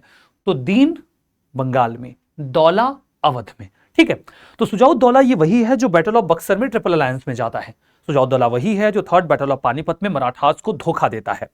सुजाउद्दौला वही है जो ट्रिपल अलायंस बनाकर अंग्रेजों से बक्सर लड़ता है और हार जाता है। ठीक है, तो ये तो कहानी इसकी हो गई। पड़ोस में आप आओ तो देखो यहां पर रोहिल्लाज हैं। रोहिल्ला स्टेट जो है वो अली मोहम्मद खान फाउंड करते हैं। रोहिल्ला स्टेट अफगानों का स्टेट है और अली मोहम्मद खान एक अफगान लीडर हुआ करते थे। जब नादिर शाह ने अटैक किया और वो वापस लौटा तो ये पूरा एरिया पावर वैक्यूम में चला गया क्योंकि मुगल बादशाह की कोई इज्जत नहीं रह गई थी। उस चीज का फायदा उठाया गया यहां पर और अली मोहम्मद खान ने एक सेपरेट अफगान स्टेट रोहिल्लास का बिल्ड कर लिया। दिल्ली में मुगल बादशाह का रूल है जिसकी कोई इज्जत नहीं है। पंजाब में 6 स्टेट अभी बहुत बाद में बनने वाला है, 1799 ऑनवर्ड्स, जब लाहौर पे कब्जा होता है तब। बट अभी देखो यहां पर सूरजमल जाट, ठीक है, सूरजमल जाट एक जाट स्टेट बिल्ड कर रहे हैं। ये एक पीजेंट अपराइजिंग के रिजल्टेंट मथुरा और ये आसपास के रीजन में बिल्ड हुआ था। ठीक है, दिल्ली के पास में। तो यहां पर राजपूत हैं। राजपूतों में आपको आम्बेर और मारवाड़, वैसे तो राजपूतों में मल्टीपल स्टेट्स हैं लेकिन इस समय 2 प्रोमिनेंट स्टेट्स हैं। सबके बारे में आप ना जाने तो 2 के बारे में जानिए। 2 प्रोमिनेंट स्टेट्स हैं, एक है आम्बेर, आम्बेर में है सवाई जय सिंह जी और मारवाड़ में है अजीत सिंह जी। ये 2 बड़े प्रोमिनेंट रूलर्स हैं। पहले इनकी पॉलिटिक्स में घुसने की कोशिश करता है यहां पे बहादुर शाह 1, लेकिन उसे जल्दी ही समझ आ जाता है कि राजपूत नहीं डिगने वाले हैं, तो फिर वो उन्हें हाई मनसब देकर अपीज करने के एफर्ट्स करता है। आप यहां आओ तो सेंट्रल पावर मराठास हैं और मराठास का जो रेन है वो 1674 ऑनवर्ड्स फॉर्मली शुरू होता है जब छत्रपति शिवाजी महाराज का कोरोनेशन होता है। एंड आई बिलीव कि छत्रपति शिवाजी महाराज के बारे में आपको पता है, तो मैं उस कहानी को यहां नहीं लेके जा रहा हूं, अभी इसके बारे में बात होगी। ठीक है, फिर आप यहां साउथ में आओगे तो आपको यहां हैदराबाद मिलेगा। हैदराबाद के बारे में आप जानते हो कि निजाम उल मुल्क 1724 में एक इंडिपेंडेंट हैदराबाद बनाता है और हैदराबाद जब इंडिपेंडेंट होता है तो कर्नाटक भी खुद को समहाउ इंडिपेंडेंट ही कर लेता है और यहां पे सादतुल्ला खान की जो डायनेस्टी है वो रूल करना शुरू कर देती है। फिर यहां पर आपको मैसूर दिख रहा है। मैसूर में पहले वाडियार डायनेस्टी का रूल हुआ करता था जो कि एक हिंदू डायनेस्टी थी। वाडियार डायनेस्टी के चिक्का कृष्णराज जो राजा हुआ करते थे वो एक इनकॉम्पिटेंट रूलर थे। उनके 2 मिनिस्टर्स थे, देवराज और नंजराज। ये दोनों पावर ग्रैब करके बैठे थे और इन्हें डिफीट करते हैं हैदर अली जो कि उनके मिलिट्री कमांडर थे। उन्हें डिफीट करके वो 1761 में पावर ग्रैब करते हैं, लेकिन तब वो खुद को सुल्तान डिक्लेयर नहीं करते हैं, तब वो बनते हैं सर्वाधिकारी, काइंड ऑफ डिक्टेटर। जब 1766 ऑनवर्ड्स हम देखते हैं चिक्का कृष्णराज की मौत हो जाती है जिन्हें हाउस अरेस्ट रखा गया होता है, तब वो खुद को सुल्तान घोषित करते हैं। उनके बाद उनके बेटे आते हैं टीपू सुल्तान जो बहुत ब्रेवरी के साथ कन्फ्रंट करते हैं ब्रिटिशर्स को, although he was not successful and he died in the battle field. ठीक है, फिर आप केरला में आते हो तो केरला के रीजन में त्रावणकोर जो एक स्टेट था वहां पर आपको 2 प्रोमिनेंट राजा मिलते हैं, मार्तंड वर्मा और राम वर्मा। 2 के दोनों कमाल के राजा थे। मार्तंड वर्मा को क्रेडिट जाता है कि इन्होंने डच की सारी फैक्ट्रीज को बंद करवाया यहां से और उनको मारकर भगाया और वहां पर एक इंडिपेंडेंट जो स्टेट है मार्तंड वर्मा का उसे एस्टैब्लिश किया। तो ये इंडिया है जो कि बहुत ही ज्यादा फ्रेगमेंटेड है और इसके अलग अलग रीजन में अलग अलग स्टेट्स हैं और ये जो अलग अलग स्टेट्स हैं हर स्टेट की अपनी एक कहानी है। उस कहानी को मैंने यहां पर ब्रीफली आपके सामने प्रेजेंट किया है। इस कहानी को थोड़ा सा और डिटेल में मैं प्रेजेंट करता हूं इन द अपकमिंग पार्ट, तो इसमें मैं थोड़ा सा और अभी आगे इनकी डिटेल्स बता देता हूं, उसे आप ब्रीफली देख लीजिए। ये वही कहानी होगी जो मैंने अभी आपको बताई है, उसका काइंड ऑफ रिपीटेशन आप देखिए। शुरुआत बंगाल से करेंगे। बंगाल हम देखते हैं कि मुर्शीद कुली खान के समय में फॉर्मली मुगल एम्पायर से अलग होता है और ऐसा माना जाता है कि ये 1717 में ब्रोक हो जाता है जब मुर्शीद कुली खान दीवान और नाजिम दोनों का पद अवेल कर लेते हैं। And this is how he breached the principle of separation where Najim and Diwan could not be the same person. He became the same person. In this way he grabbed all the powers and somehow became independent। ठीक है, जब वो नायब भी बन जाता है, ठीक है, जो कि गवर्नर बन गया। ठीक है, अब हम देखते हैं कि वो स्टेट की इनकम को मैनेज करने के एफर्ट्स करता है। बंगाल को प्रॉस्परस बनाने का जो काम है वो मुर्शीद कुली खान के समय में शुरू हुआ। तो एक और हैदराबाद, दूसरी ओर अवध के नवाब अपने स्टेट्स को प्रॉस्परस बना रहे थे, दूसरी ओर बंगाल भी प्रॉस्परस बन रहा था। उसने सभी जो मुगल जागीरदार थे उनको उड़ीसा भेज दिया, जो पहले से वहां पर हुआ करते थे, और एक डिटेल्ड इवैल्यूएशन ऑर्डर किया बंगाल की इनकम का, बिल्कुल वैसे ही जैसे कि मुगल अथॉरिटी में किया जाता था। कितनी बंगाल की इनकम है उसने उस चीज को सबसे पहले तो एसेस किया। रेवेन्यू को कैश में कलेक्ट किया जाने लगा सभी जमींदारों से, और इसमें कोई भी कोताही नहीं की जाती थी। फाइनली उसने ये डेमोन्स्ट्रेट किया कि जो रिचेस्ट मर्चेंट और बैंकर्स हैं ऑल थ्री स्टेट्स में, हैदराबाद, अवध और बंगाल में, वो न्यू पॉलिटिकल ऑर्डर से फायदा कमा रहे हैं। ठीक है, इसलिए समझ में आता है कि मर्चेंट्स को बहुत फायदा हुआ जब ये नए रूलर्स आए, क्योंकि इन्होंने मर्चेंट्स को इंडिपेंडेंस दी कि वो अपने हिसाब से ट्रेड कर सकते हैं। ठीक है, तो बंगाल यहां पर इस वे में प्रॉस्परस हुआ। इनके टाइम पर जो प्रॉस्पेरिटी आई उसी के रिजल्टेंट हम देखते हैं कि फिर इनके जो सन इन लॉ थे सुजाउद्दीन, वो पावर में आए। सुजाउद्दीन के बाद वी हैव सीन कि सरफराज आते हैं, और सरफराज के बाद कौन आता है? अलीवर्दी खान। तो ये कहानी तो बंगाल की रही है। बंगाल के बाद की कहानी को अगर आप देखोगे तो आप अवध पे आओ। अवध में आपको 1722 में बुरहान उल मुल्क मिलेंगे। बुरहान उल मुल्क वही व्यक्ति हैं जिनका नाम सादत खान भी है, और बाद में जब ये जो है ये सादत खान अपना नाम रख लेते हैं जब ये अवध को इंडिपेंडेंट बनाते हैं। अवध एक फ्लरिशिंग रीजन बना इनके टाइम पे। गंगा का प्लेन एरिया है, बहुत अच्छा एग्रीकल्चर होता है इस रीजन में, और जो कनेक्टिंग रूट है, उत्तर पथ है, वो इस रीजन से होकर जाता है, जो बाद में जीटी रोड बन जाता है। तो ट्रेडिंग रूट भी बहुत अच्छा है इनके रीजन से। बुरहान उल मुल्क यूज करता है सूबेदारी, दीवानी और फौजदारी प्रैक्टिसेस को, और अपना इफिशिएंट कंट्रोल स्टैब्लिश करता है। बुरहान उल मुल्क ने मुगल पावर को अवध में रिड्यूस किया, उनके ऑर्डर्स को नजरअंदाज किया, और इसके तहत उसने जो मुगल अपॉइंटेड ऑफिस होल्डर्स थे यानी कि जागीरदार, उनकी पावर को भी कम कर दिया। लोन्स लोकल बैंकर्स और महाजन से लिए जा सकते थे। प्रिविलेजेस टैक्स कलेक्ट करने का हाईएस्ट बिडर को दिया जाता था। ये एक इजारेदारी सिस्टम होता था जहां पर आप हाईएस्ट बिडर को लोन कलेक्टिंग राइट दे देते हैं। इससे एक फिक्स इनकम इंश्योर हो जाती है आपके स्टेट में। जो रेवेन्यू फार्मर्स थे यानी कि इजारादार्स, वो एक सेट ऑफ अमाउंट पे करने को एग्री कर जाते हैं स्टेट में। एज ए रिजल्ट उन्हें अच्छा फायदा मिल जाता है। ये जो इंप्रूवमेंट्स उसने किए उसमें मनी लेंडर्स, बैंकर्स काफी फ्लरिश हुए, और जो अवध है उसमें काफी अच्छी इनकम जनरेट होने लगी। अब बात करते हैं हैदराबाद की। हैदराबाद का फाउंडर निजाम उल मुल्क को माना जाता है, जो वहां पर जाने के बाद असफ जाही डायनेस्टी को फाउंड करता है। फरुख्तियर उसे मुगल एम्परर, मतलब उसके टाइम पर उसने खुद को इंडिपेंडेंट किया था। अवध की गवर्नरशिप उसको सबसे पहले असाइन की गई थी, बाद में वो डेक्कन जाता है, फिर वो आके मुगल बादशाह की हेल्प करता है, अगेन वो डेक्कन रिटर्न हो जाता है। वो कंप्लीटली इंडिपेंडेंट हो जाता है और दिल्ली से कोई भी गाइडेंस नहीं लेता है।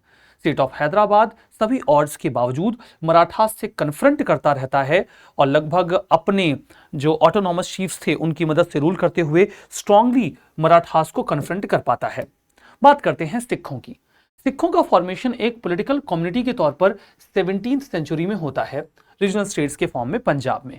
गुरु गोबिंद सिंह जी राजपूत और मुगल किंग से लड़ते हैं। उनकी डेथ के बाद जो वॉर है वो आगे बंदा बहादुर लीड करते हैं। बंदा बहादुर जी फरुख्तियर के टाइम पर 1716 में शहीद हो जाते हैं, और उसके बाद जो मराठा पॉपुलेशन थी वो फ्रेगमेंट हो जाती है, बिखर जाती है। बैसाखी और दिवाली के मौके पर हम देखते हैं कि ये सभी लोग अमृतसर में इकट्ठा होते थे और कलेक्टिव डिसीजंस लिया करते थे। गुरु उसके जो रेजोल्यूशंस होते थे उन्हें फॉलो करते थे। राखी एक सिस्टम हुआ करता था जहां पर प्लांटर्स को प्रोटेक्शन ऑफर की जाती थी, उसके बदले में वो 20% टैक्स पे किया करते थे अपने प्रोड्यूस का। ठीक है, एक टाइटली निट ऑर्गेनाइजेशन बनाकर इन्होंने मुगलों को भी कन्फ्रंट किया, अहमद शाह अब्दाली को भी कन्फ्रंट किया। हालांकि इनकी पावर काफी ज्यादा फ्रेगमेंटेड थी। हम देखते हैं कि 1765 ऑनवर्ड्स जो खालसा था, मतलब इनका जो मिलिशिया फोर्स था, उसने सॉवरेनिटी को असर्ट करना शुरू कर दिया और वो अपने कॉइन्स मिंट करने लगे। ये जो कॉइन्स थे वो बिल्कुल वैसे ही थे जैसे कि बंदा बहादुर के रेन में हुआ करते थे। 1799 में महाराजा रंजीत सिंह अलग अलग फैक्शंस को यूनाइट करते हैं। मैं आपको बता दूं कि धीमे धीमे ये अपने आप को ऑर्गेनाइज करते हैं, और जब ये ऑर्गेनाइज करते हैं तो ये 12 मिसलों में इकट्ठा होते हैं। ये 12 मिसलों में इकट्ठा होते हैं, मतलब ये 12 अलग अलग मिसलें थी जो पंजाब के रीजन में डेवलप हुई। ठीक है, ये पंजाब के रीजन में डेवलप हुई 12 मिसलें थी। इस मिसल में एक मिसल जो थी वो सबसे खास थी, जिसका नाम था सुकरचकिया मिसल। जिसका नाम था सुकरचकिया मिसल। सुकरचकिया मिसल के जो लीडर थे, सुकरचकिया मिसल के जो लीडर थे उनका नाम था महान सिंह। महान सिंह महान थे, लेकिन उनसे भी महान थे उनके बेटे, जिनका नाम था रंजीत सिंह। रंजीत सिंह रंजीत सिंह ने फैसला किया कि वो इन 12 मिसलों को इकट्ठा करेंगे, और इन 12 मिसलों को इकट्ठा करने के लिए उन्होंने 3 टेक्निक्स अपनाई। पहला, मैट्रिमोनियल अलायंसेस, दूसरा डायरेक्ट अटैक, और तीसरा policy similar to doctrine of lapse. Doctrine of lapse ये ब्रिटिशर्स की पॉलिसी है, डलहौजी की, जिसमें वो ये कहता है कि अगर किसी स्टेट के पास अपना खुद का हेयर नहीं है तो उस स्टेट के ऊपर अंग्रेज कब्जा कर लेंगे। बट ये पॉलिसी अंग्रेज बहुत बाद में इंट्रोड्यूस करते हैं, डलहौजी बहुत बाद में इस पॉलिसी को लेकर आता है। ऐसी ही सिमिलर पॉलिसी सबसे पहले भारत में रंजीत सिंह ने ऑप्ट करी थी। जिस भी मिस्र के पास अपना इंडिपेंडेंट हेयर नहीं था, उस मिस्र के ऊपर रंजीत सिंह ने कब्जा किया। इस तरीके से हम देखते हैं कि 1799 में महाराजा रंजीत सिंह ने सभी 12 फैक्शंस को यूनाइट कर लिया और लाहौर को कैपिटल बना दिया। तो 1799 ऑनवर्ड्स जो सिख स्टेट है वो फॉर्म होकर उभर के पंजाब में आ गया, और बाद में महाराजा रंजीत सिंह ने 29,000 सोल्जर्स की एक बहुत ही स्ट्रांग मिलिशिया फोर्स डेवलप कर ली। ये जो मिलिशिया फोर्स थी ये यूरोपियन लाइंस पर ट्रेंड थी, और अंग्रेजों ने कभी भी इस आर्मी से टकराने की हिम्मत नहीं की। इनफैक्ट उन्होंने 1809 में महाराजा रंजीत सिंह के साथ ट्रीटी ऑफ अमृतसर को साइन कर लिया।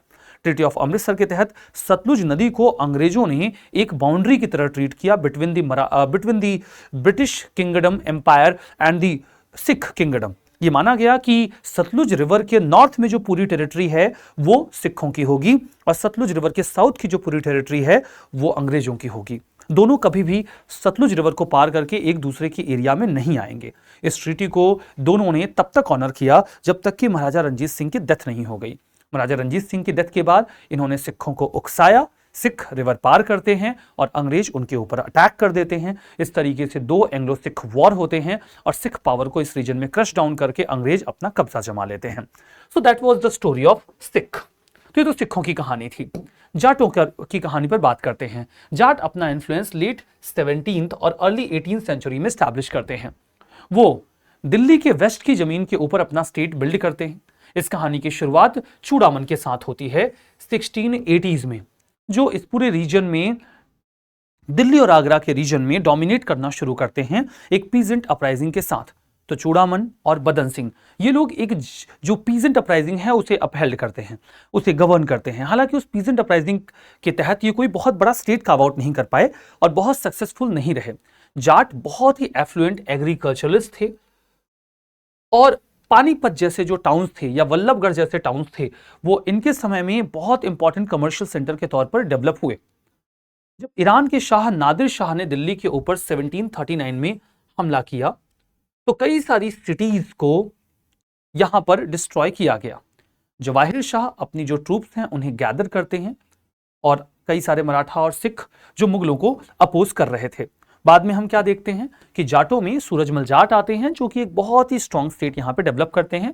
ऑल्दो सूरजमल जाट के जो सक्सेसर्स थे वो जाट स्टेट को इंटैक्ट नहीं रख पाए। बात करते हैं रोहिलखंड की। नादिर शाह के इन्वेजन के बाद जो पावर वैक्यूम क्रिएट हुआ उसका इस्तेमाल करके अली मोहम्मद खान ने एक रोहिल्ला स्टेट को डेवलप किया। ये अफगान थे। हम देखते हैं कि जाट और अवध के रूलर्स बात बात पर इनके ऊपर हमला करते थे। बाद में मराठास एंड ब्रिटिशर्स ने भी इनके ऊपर हमला किया और ये सर्वाइव नहीं कर पाए, तो रोहिल्ला स्टेट जल्दी ही कोलैप्स कर जाता है। फिर मामला आता है मैसूर का। इंडिपेंडेंट मैसूर अगर आप देखो तो विजयनगर एम्पायर के डिक्लाइन के बाद इमर्ज हुआ।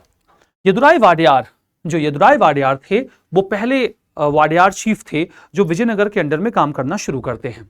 हम देखते हैं कि मैसूर किंगडम जो है वो जब तक विजयनगर था तब तक विजयनगर के अंडर में रहा, बाद में सल्तनत के रूलर्स के अंडर में, फिर मुगलों के अंडर में रहा। लेकिन बाद में हम जब मुगल कमजोर हुए तब इसने अपनी इंडिपेंडेंस को असर्ट करना शुरू किया।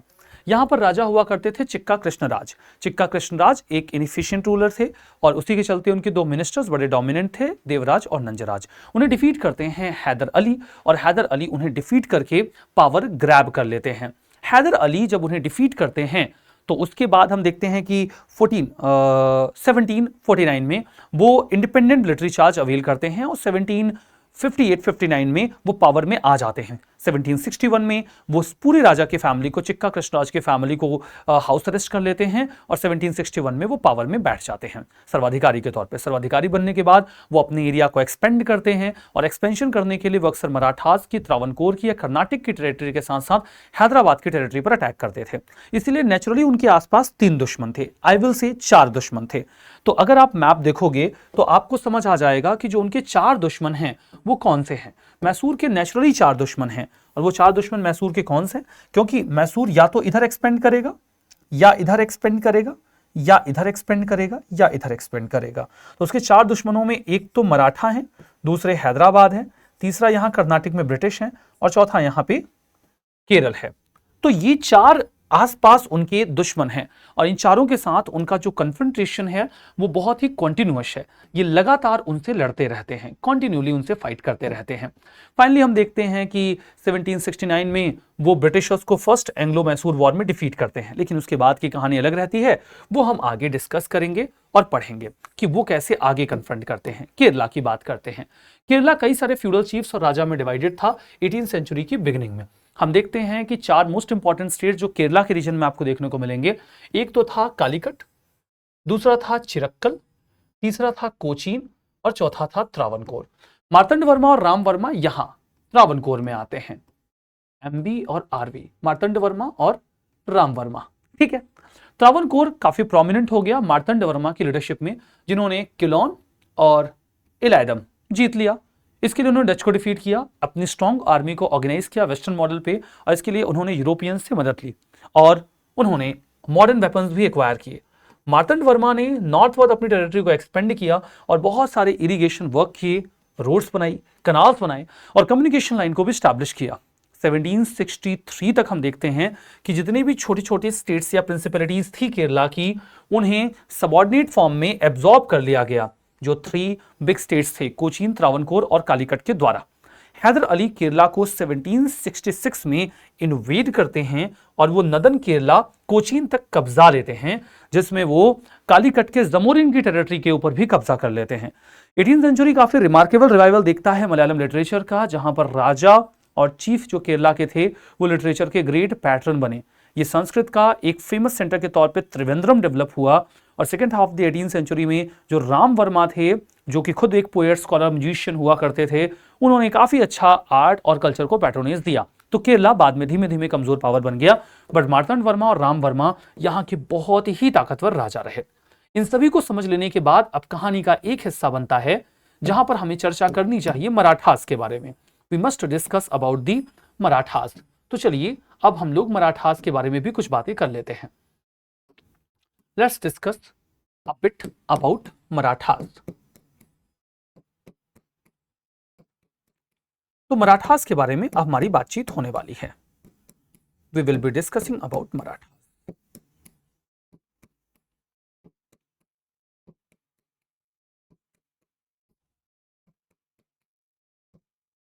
ठीक है, मराठास में जो हमारी बातचीत होने वाली है वो शुरू होगी द पेशवा एरा से।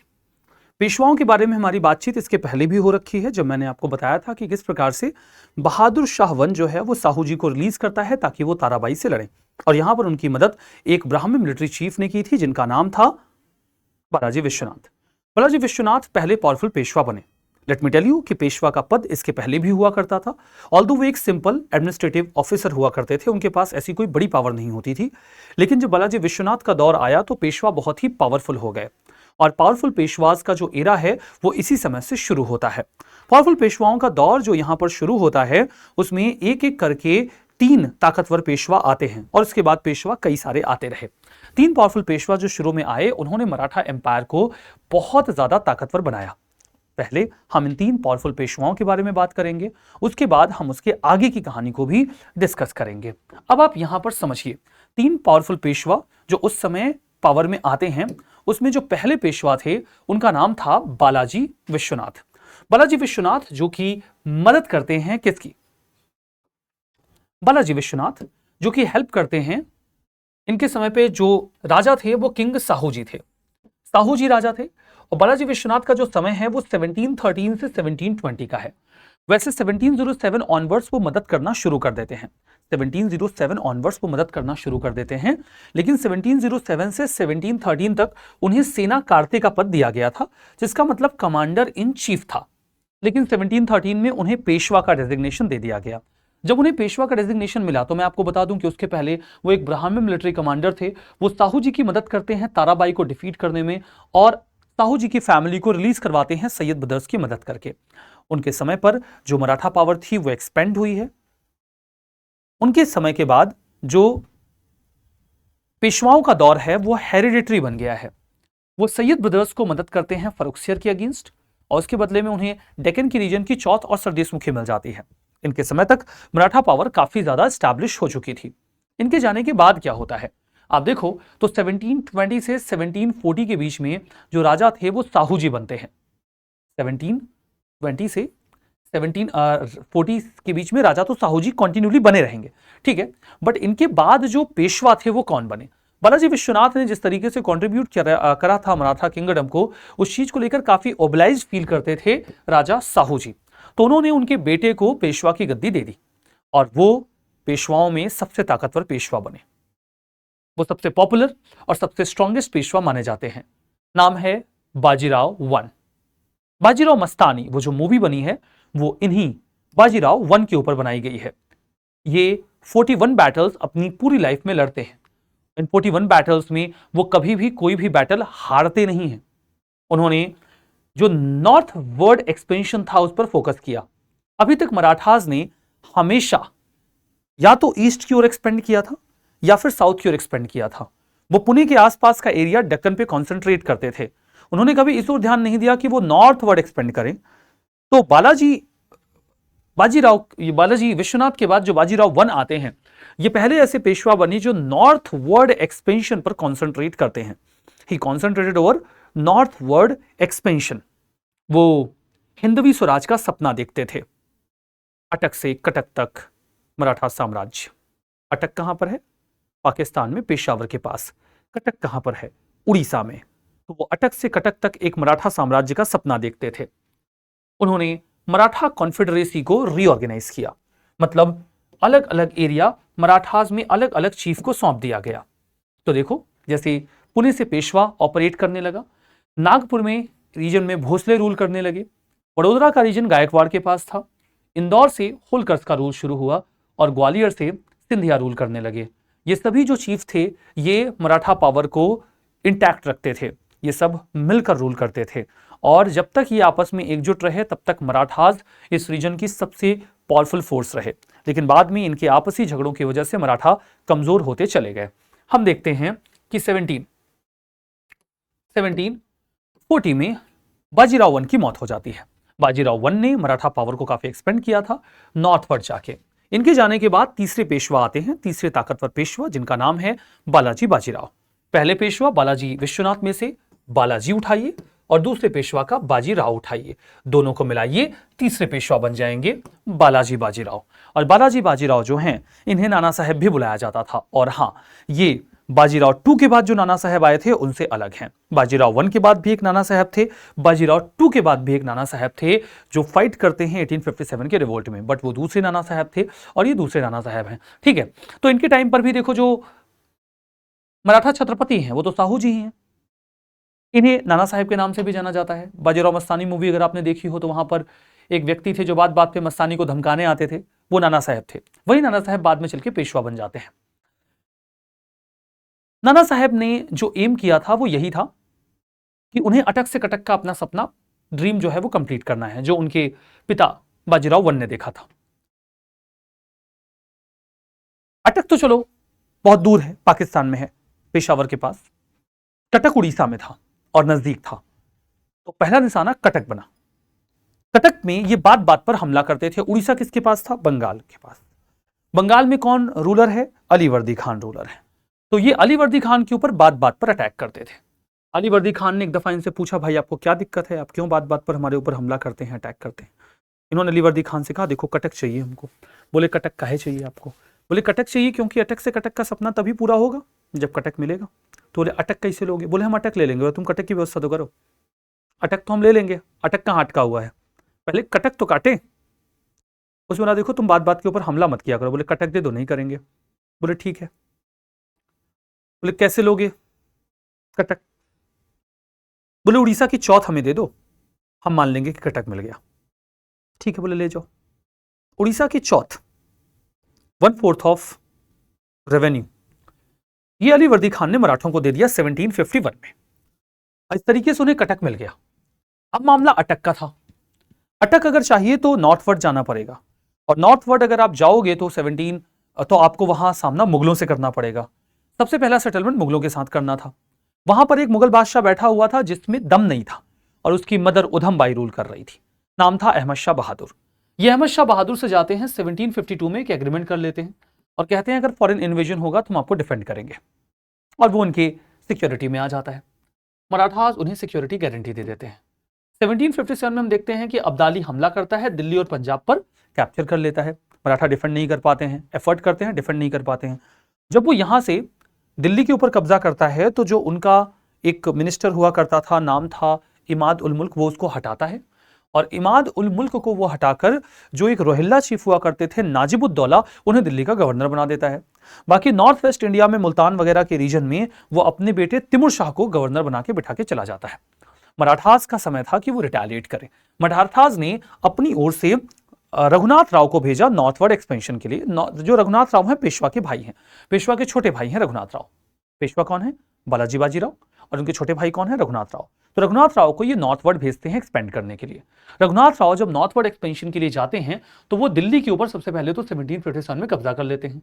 वो उसके बाद आगे बढ़ते हैं और 1758 में वो अटक के ऊपर कैप्चर कर लेते हैं। वो वहां रुकते नहीं हैं, वो उसके आगे बढ़ते हैं और 1758 में ही वो पेशावर पे कब्जा कर लेते हैं, और ये मराठा पावर अपने पीक पर है।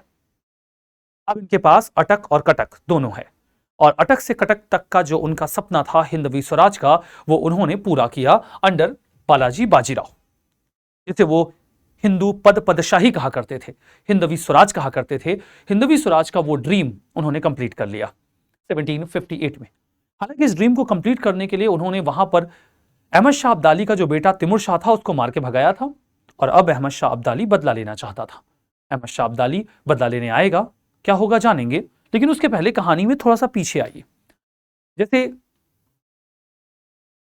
साहू जी बालाजी विश्वनाथ के समय पर भी छत्रपति हैं, साहू जी बाजीराव वन के समय पर भी छत्रपति हैं, साहू जी ही बालाजी बाजीराव के समय पर भी छत्रपति हैं। तो साहू जी कोई अमर तो है नहीं, कभी न कभी तो उनकी मौत होगी ना। बात है 1748 की। 1748 के समय में वो काफी बुजुर्ग हो गए हैं, उनकी तबीयत खराब है, और उन्हें भी पता है और सभी को पता है कि उनका समय नजदीक है। उनके पास अपना कोई सक्सेसर नहीं था। अचानक से एक दिन ताराबाई आती हैं। ये वही ताराबाई हैं जिन्हें हराकर उन्होंने गद्दी ली थी। ताराबाई एक बच्चे के साथ आई हैं और वो कहती हैं साहू जी से कि आपका अपना कोई सक्सेसर नहीं है, आप इस बच्चे को गोद ले लीजिए और इसे अपना बेटा बना लीजिए। साहू जी पूछते हैं आखिर ये है कौन? ताराबाई कहती हैं ये आपके परिवार का बच्चा है, ये आपका भतीजा है, ये शिवाजी सेकंड का बेटा है। साहू जी इमोशनल हो जाते हैं, कहते हैं मेरे परिवार का ही है? बोले हाँ जी, शिवाजी सेकंड का बेटा है। साहू जी उसे गले लगाते हैं और कहते हैं नाम क्या है? बोले दादा के नाम पे रखा है, राजा राम सेकंड। साहू जी के पिताजी का नाम राजा राम था ना, राजा राम इनके शिवाजी सेकंड के पिताजी का नाम राजा राम था, साहू जी के चाचा थे। तो बोले अच्छा, मतलब चाचा के नाम पे रखा है? बोले हाँ जी, इनके दादा हैं, आपके चाचा हैं। बोले अच्छी बात है। बोले मेरा कोई सक्सेसर तो है नहीं। तो मेरे बाद किसी न किसी को तो गद्दी देनी होगी, तो मैं राजा राम 2 को गोद ले रहा हूं। तो साहू जी ने राजा राम 2 को गोद ले लिया और उन्हें अपना सक्सेसर भी बना दिया कि मेरे बाद यही छत्रपति बनेंगे। इसमें किसी को कोई प्रॉब्लम नहीं थी। ताराबाई फिर से आ गई मराठा कोर्ट में। 1749 में साहू जी महाराज की मृत्यु हो जाती है। And after him as it was decided, Raja Ram 2, जिन्हें राम राजा भी कहा जाता है, तो राजा राम 2 या राम राजा वो छत्रपति बन जाते हैं। वो छत्रपति बन जाते हैं and Tarabai is in power again. Tarabai फिर से पावर में है। अब एक दफा होता क्या है, एक दफा क्या होता है कि पेशवा बालाजी बाजीराव एक मिलिट्री एक्सपीडिशन पे गए हुए थे। यहां पर बुलाती हैं राम राजा को, जो कि छत्रपति हैं ताराबाई। कहती हैं सुनो, पेशवा गए हैं मिलिट्री एक्सपीडिशन पे, अभी पेशवा वापस लौट कर आएंगे। मैंने कुछ मिलिट्री कमांडर से बात कर ली है, who are ready to favour us. तुम्हें ये करना है, यू विल ऑर्डर, तुम ऑर्डर दोगे और उसके बाद बालाजी बाजीराव को अरेस्ट किया जाएगा और हम एक कू करने वाले हैं, हम तख्ता पलट करेंगे। क्योंकि जब तक ये पेशवा की फैमिली चल रही है, छत्रपति की कभी कोई वैल्यू नहीं रहेगी, न साहू जी की थी और न ही तुम्हारी रहेगी। राजा राम 2 सारे कैलकुलेशंस करते हैं, कहते हैं सही नहीं लग रहा है। वो ताराबाई से कहते हैं सही नहीं लग रहा है। बोले क्यों नहीं सही लग रहा है? बोले सारे मिलिट्री कमांडर्स मानेंगे नहीं, मैं नया नया राजा हूं और पेशवा को गिरफ्तार करने को कोई राजी नहीं होगा। बोले वो मैं देख लूंगी, कुछ मिलिट्री कमांडर्स हैं, एग्रीड हैं, वो गिरफ्तार कर लेंगे। बोले फिर भी बात नहीं बनेगी। उन्होंने कहा कि बात फिर भी नहीं बनेगी। तो रीजन ये था कि बात फिर भी क्यों नहीं बनेगी।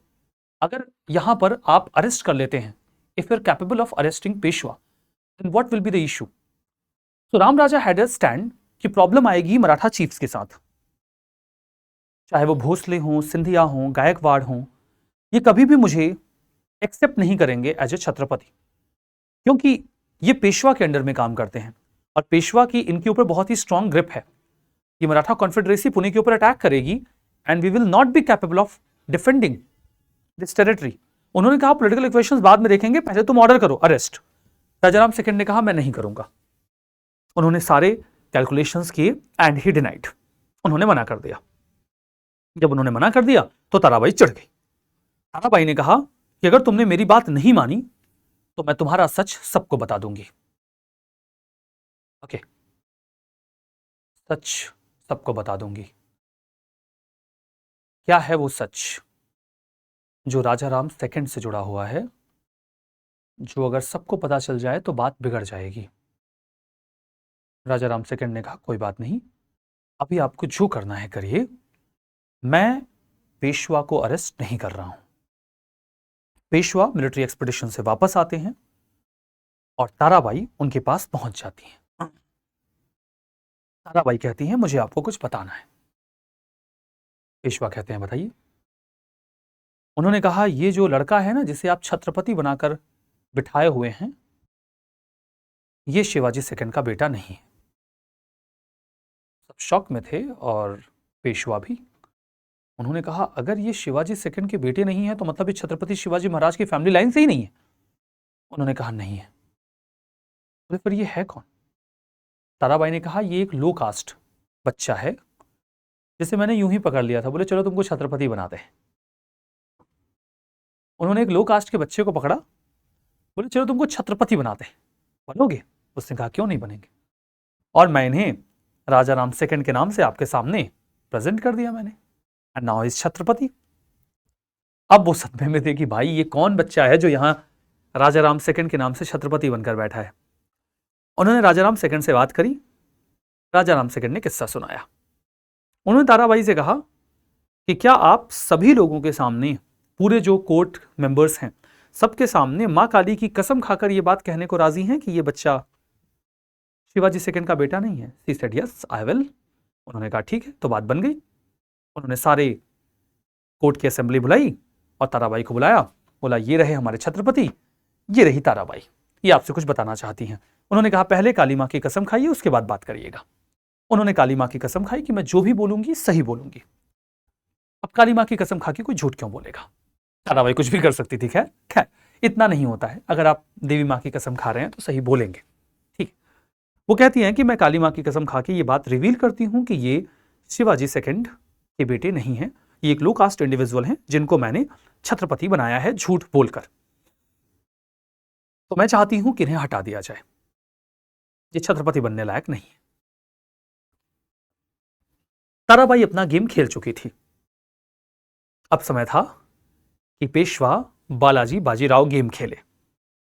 पेशवा बालाजी बाजीराव ने अपनी लाइफ का सबसे बड़ा गेम खेला। उन्होंने ताराबाई से कहा, धन्यवाद, आपने सच बताया, अब मेरी सुनिए। छत्रपति तो राजाराम सेकंड ही रहेंगे।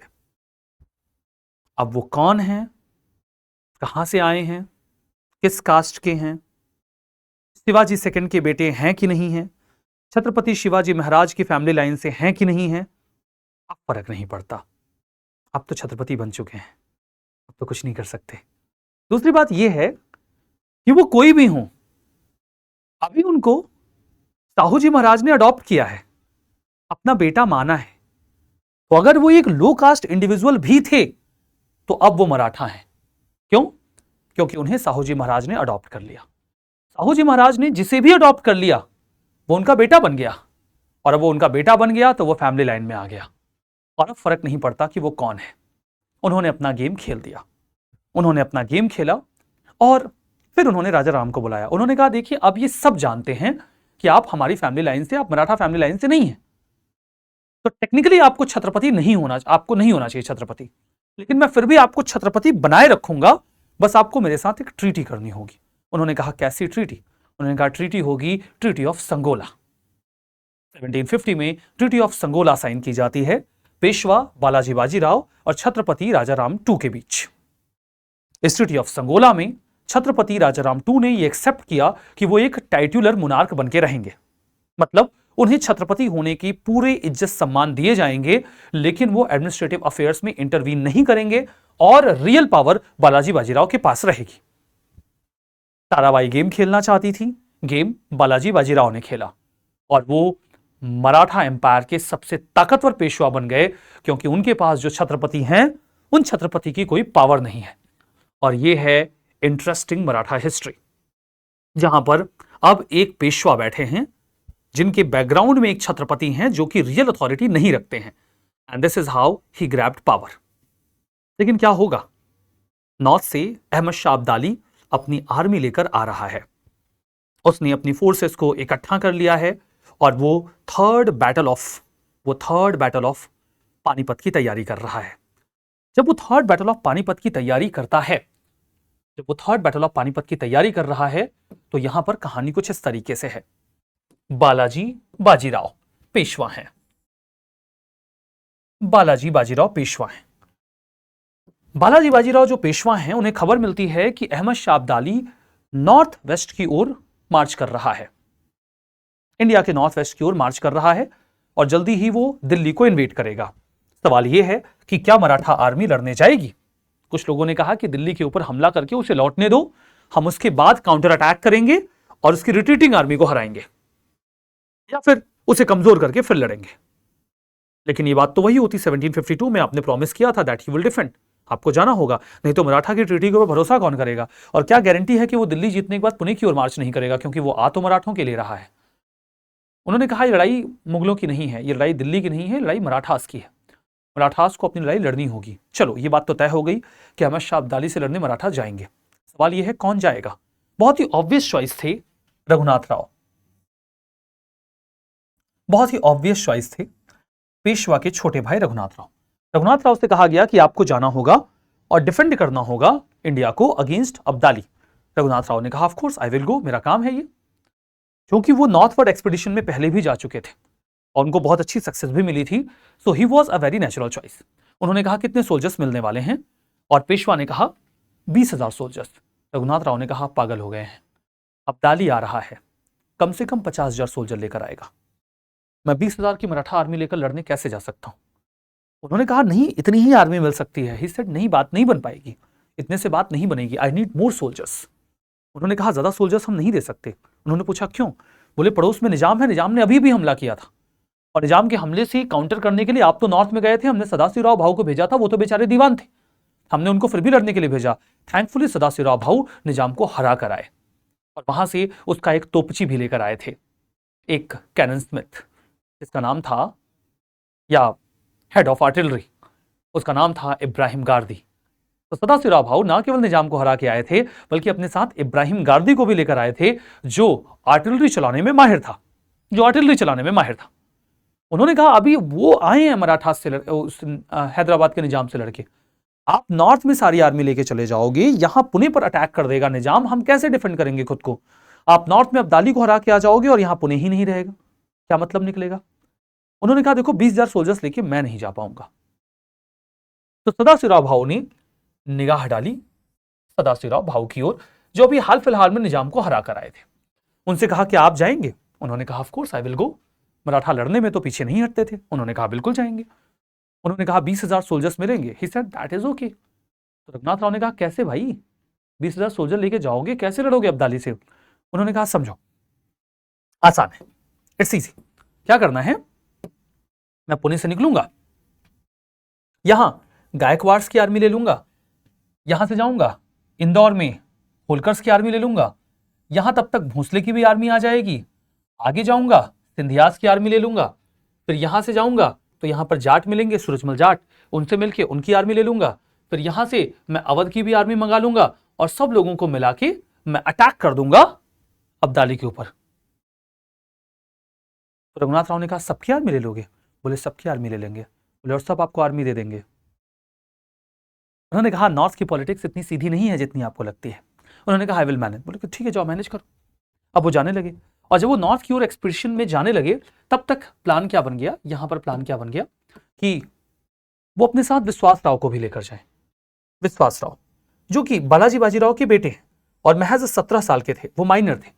सदाशिवराव भाऊ उनके चाचा थे और बड़ा प्यार करते थे विश्वास राव से। वो नहीं चाहते थे कि विश्वास राव उनके साथ जाएं, लेकिन पेशवा और उनकी वाइफ ने उन्हें कंपेल किया कि वो विश्वास राव को अपने साथ लेकर जाएं ताकि वो पॉलिटिकल प्रेस्टीज के तौर पे उनको आगे फ्रंट पर ला सके। विश्वास राव और सदाशिवराव भाऊ 20,000 की आर्मी लेकर पुणे से निकल जाते हैं और जो पुणे से निकलते हैं तो उनके साथ बहुत सारे जो कैंप फॉलोअर्स थे वो भी चल देते हैं। कैंप फॉलोअर्स कौन थे? जो किसी भी मराठा आर्मी के साथ जाते थे नॉर्थ में मंदिरों के दर्शन करने। उसमें कई बार मिलिट्री कमांडर्स की आर्मी की फैमिली के लोग भी होते थे, कमांडर्स की फैमिली के लोग होते थे, सर्वेंट्स होते थे। लगभग 20,000 की आर्मी के साथ 20,000 कैंप फॉलोअर्स जा रहे थे और जो कैंप फॉलोअर्स जा रहे थे ये काइंड ऑफ बर्डन थे। जब ये नॉर्थ में जाते हैं और सूरजमल जाट से मिलते हैं तो सूरजमल जाट इनको बोलते हैं कि आपको इन कैंप फॉलोअर्स को यहीं जाट स्टेट में छोड़ दीजिए, इन्हें आगे लेके मत जाइए, आप लड़ने जा रहे हैं, अगर आप हारते हैं तो ये फंस जाएंगे। उन्होंने कहा कोई बात नहीं, वी विल मैनेज। जब ये सूरजमल जाट से मिलते हैं तो देखो यहां पे अलायंस एकदम कुछ इसी प्रकार से बनता है। जो मराठास का अलायंस है वो यहां पे कुछ इसी प्रकार से बनता है कि मराठास, ये थर्ड बैटल ऑफ पानीपत है।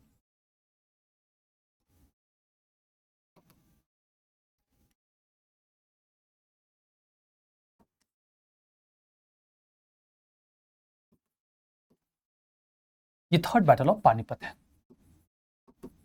और जो थर्ड बैटल ऑफ पानीपत है वो लड़ा गया है 14 जैन 1761 को। मकर संक्रांति का दिन है जब ये बैटल लड़ी जा रही है। इस बैटल को लड़ने वाली दो पार्टीज हैं। पार्टी में एक तरफ मराठा कमांडर हैं, मराठास को यहां पर लीड कर रहे हैं सदाशिवराव भाऊ।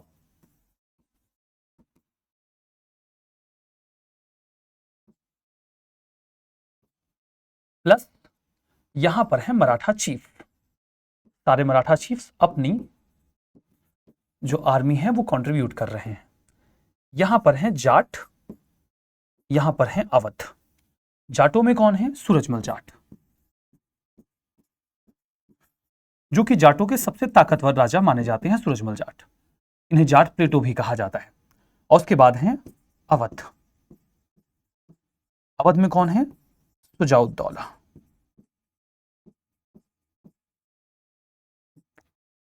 सुजाउद्दौला।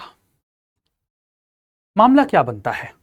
जो ऑपोजिट पार्टी है वर्सेस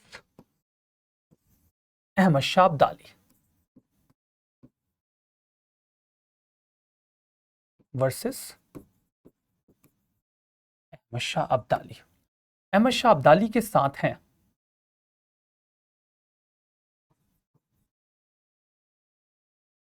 रोहिलखंड। रोहिलखंड का उनके साथ होना बहुत ही नेचुरल है, क्योंकि अहमद शाह अब्दाली भी अफगानिस्तान से आ रहा है और रोहिलाज भी अफगान है। इनके साथ हैं मुगल अमीर्स। जो मुगल अमीर्स हैं, जो मुगल बादशाह से खुश नहीं हैं, वो भी इन्वेडर के साथ हैं। यहां मामला इसलिए बिगड़ा क्योंकि सूरजमल जाट को सबसे पहले सदाशिवराव भाऊ ने गवर्नरशिप ऑफर कर दी थी दिल्ली की, लेकिन बाद में जब सुजाउद्दौला ने भी सेम चीज मांग ली तो वो दुविधा में फंस गए, जाट या अवध। अवध के पास ज्यादा बड़ी आर्टिलरी थी, ज्यादा बड़ी आर्मी थी, तो उन्होंने दिल्ली की गवर्नरशिप अवध को ऑफर कर दी। और जब उन्होंने दिल्ली की गवर्नरशिप अवध को ऑफर कर दी तो इस चीज से सूरजमल जाट नाराज हो गए। सूरजमल जाट नाराज हो गए तो जाट इस अलायंस में से एलिमिनेट हो गए। जाटों ने कहा कि हम आपका साथ नहीं दे रहे हैं। जाट अलग हो गए, लेकिन अवध अभी भी इनके साथ था, तो प्रॉब्लम नहीं थी। जब रियल बैटल शुरू हुई तो अवध की आर्मी आई। अवध की आर्मी आई तो सही, लेकिन ये आर्मी आती है और अहमद शाह अब्दाली की तरफ खड़ी हो जाती है। इन्हें अवध भी मिल गया, यानी कि सुजाउद्दौला। सुजाउद्दौला डिफेक्टर साबित हुआ। सुजाउद्दौला ने मराठास को धोखा दे दिया। तो जाट पहले ही एलिमिनेट हो गए थे, अवध भी एलिमिनेट हो गया, और इस तरीके से अहमद शाह अब्दाली की आर्मी ताकतवर हो गई। मराठा चीफ्स के साथ लड़ने लगे। मराठा चीफ्स में भी आपस में झगड़े थे इब्राहिम गारदी को लेकर, क्योंकि वो एक मुसलमान था और उसके पास 9000 सैनिक थे, जिनकी मदद से वो पूरी आर्टिलरी संभाल रहा था। उस चीज को लेकर मराठा चीफ्स के बीच में आपस में डिस्प्यूट्स भी थे। सदाशिवराव भाऊ कोई सॉफ्ट स्पोकन इंसान नहीं थे, वो मराठा चीफ्स को इंसल्ट भी कर देते हैं इब्राहिम गारदी के मुद्दे पर। ऑल्दो इब्राहिम गारदी के मुद्दे को लेकर जो भी झगड़ा रहा हो, इब्राहिम गारदी ईमानदारी से लड़ता है और बैटलफील्ड में मारा जाता है।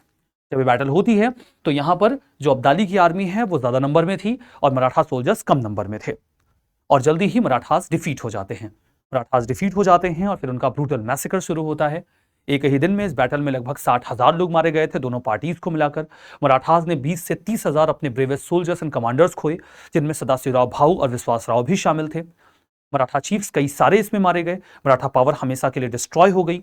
उसने 20,000 स्लेव्स पकड़े, जिसमें विमेन और बच्चे शामिल थे। उन्हें वो लेकर गया अफगानिस्तान, स्लेव बनाकर उन्हें टॉर्चर किया गया, और ये सब कैंप फॉलोअर्स थे जो एक बर्डन बन गए। सदाशिवराव भाऊ की एक बहुत बड़ी गलती मानी जाती है बैटलफील्ड में इन कैंप फॉलोअर्स को लेकर जाना। It was a blunder. तो अवध की धोखेबाजी की वजह से और सदाशिवराव भाऊ के मिसकैलकुलेशंस की वजह से जो मराठा थे वो थर्ड बैटल ऑफ पानीपत हार जाते हैं। अंग्रेज इस बैटल को बहुत ही क्लोजली वॉच कर रहे थे। थर्ड बैटल ऑफ पानीपत ने ये इंश्योर तो नहीं किया कि इंडिया को कौन रूल करेगा, लेकिन उसने ये इंश्योर कर दिया कि इंडिया को कौन रूल नहीं करेगा, और वो मराठा होंगे। मराठा इंडिया को रूल नहीं करेंगे। मराठा को जो एक क्रशिंग डिफीट मिली, उस क्रशिंग डिफीट से उभरने में मराठास को 10 साल लग गए, थैंक्स टू पेशवा माधवराव। पेशवा माधवराव ने मराठास को वापस से पावर रीगेन करने में मदद दी और वो फिर से पावर गेन कर पाए। And this is how Maratha power धीमे से क्रश डाउन हो जाती है। तो ये तो हमने जो रीजनल स्टेट्स थे उनकी सारी डिटेल्स देख ली। इन रीजनल स्टेट्स की डिटेल्स को कवर कर लेने के बाद अब हमें उस समय की सोशियो इकोनॉमिक कंडीशन को देखना होगा। ठीक है, रीजनल स्टेट्स की लिमिटेशन देखिए। इनका एरिया बहुत ही ज्यादा लिमिटेड था। इनके फाइनेंस, एडमिनिस्ट्रेशन और मिलिट्री ऑर्गेनाइजेशन वीक थे। ये इतने इनफ तो थे, इतने बड़े तो थे, इतने ताकतवर थे कि मुगल एम्पायर को चैलेंज कर सकते थे, लेकिन इतने बड़े और ताकतवर नहीं थे कि उसे रिप्लेस कर सके। ठीक है, इनकी इकोनॉमी में ट्रेड तो काफी ग्रोइंग था, लेकिन बाकी सब स्टैग्नेंट था। ये लगातार आपस में लड़ते रहते थे, वॉरफेयर में रहते थे, और इनके यहाँ जागीरदारी क्राइसिस चल रहा था। मतलब जागीरदार कम ज्यादा थे और जागीरें यानी कि जमीन कम थी, तो जागीरदारी क्राइसिस से भी ये सफर कर रहे थे। ठीक है, आइए उस समय की सोशियो इकोनॉमिक कंडीशन को समझते हैं। और जब हम उस समय की सोशियो इकोनॉमिक कंडीशन को समझते हैं तो सबसे पहले हम इकोनॉमिक कंडीशन देखते हैं। इकोनॉमिक कंडीशन में सबसे पहले हम एग्रीकल्चर देखते हैं। उनका एग्रीकल्चर टेक्निकली बैकवर्ड था।